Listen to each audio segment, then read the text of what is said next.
Pandian store சீரியல்ல இனிய எபிசோட்ல என்ன நடந்திருக்கு அப்படிங்கிறத பார்க்கலாம். இப்ப செந்திலும் மீனாவும் அவங்க அம்மா வீட்டுக்கு வந்திருக்கிறாங்க.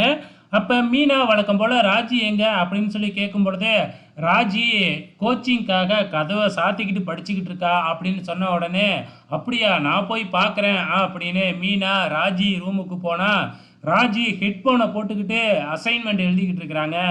பின்னாடியே போன நம்ம மீனா சும்மா இல்லாம நேரா ராஜி பின்னாடி போய் கழுத்துல கைய வச்ச உடனே நம்ம ராஜி கதிர் தான் இப்படி பண்றானாட்டுக்கு அப்படின்னு சொல்லிட்டு சும்மா இரு கதிர் அப்படின்னு சொல்றாங்க. என்னது கதிரா இப்படி பண்ணுவான் அப்படின்ன உடனே மறுபடியும் வந்து பார்த்தீங்கன்னா முடியெல்லாம் விலக்கி விட்டு காதுலலாம் கையை வைக்கிறாங்க. சென்னைக்கு போயிட்டு வந்ததுலேருந்தே நீ இப்படி தான் பண்ணுற அப்படின்னு சொல்லி வந்து பார்த்தீங்கன்னா என்னென்னமோ ராஜி உளர ஆரம்பிச்சிடுறாங்க.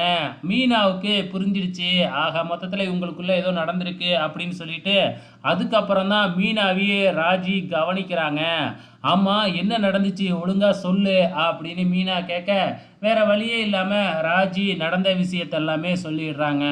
ஆக மொத்தத்தில் சென்னைக்கு ட்ரைனிங்னு போயிட்டு ஹனிமூன் கொண்டாடிட்டு வந்திருக்கீங்க அப்படின்னு மீனா ராஜியை ஓட்ட ஆரம்பிக்கிறாங்க. இது மட்டும் இல்லாமல் இந்த விஷயத்தை தெரியாமல் மீனா கிச்சனில் இருக்கும் பொழுது இங்கே கோமதி கிட்ட வேறையா சொல்லிட்டாங்க. உடனே ராஜிக்கு வெக்கமாக ஆயிடுது. அதுக்கப்புறம் என்ன, நம்ம கோமதி வந்து இதெல்லாம் தப்பாக நினைப்பாங்களா, மீனாவுக்கும் அட்வைஸ் பண்ணி நீனும் ஒரு பேர குழந்தைய பெற்றுக்கொடு அப்படிங்கிற மாதிரி சொல்லிக்கிட்டு இருக்கிறாங்க. ஸோ இப்போ செந்திலும் மீனாவும் வீட்டுக்கு போய்கிட்டு இருக்கிறாங்க. வீட்டுக்கு போய்கிட்டு இருக்கும்பொழுது ஆப்போசிட்டில் ஒரு பொண்ணு கன்சீவாக இருக்கிற பொண்ணு நடந்து போகிறத பார்த்துட்டு நம்ம மீனா அத்தை சொன்ன விஷயத்த செந்தில்கிட்ட சொன்னால், இந்த செந்தில் வந்து இப்போ குழந்தையே வேணாம் முதல்ல நம்ம செட்டில் ஆகணும் அப்படின்னு சொல்லிக்கிட்டு இருக்கிறாப்புல. இந்த பக்கம் தங்கமயில் தன்னோட ஃப்ரெண்ட்ஸுக்கெல்லாம் ஃபோன் பண்ணி ஏதாச்சும் வேலை இருக்குமா வேலை இருக்குமா அப்படின்னு சொல்லி கேட்டுக்கிட்டு இருக்கு. யாருமே வேலை இருக்குது அப்படின்னு சொல்லவே இல்லை. என்ன செய்யறதுனே தெரியாமல் முழிச்சுக்கிட்டு இருக்கிறாங்க.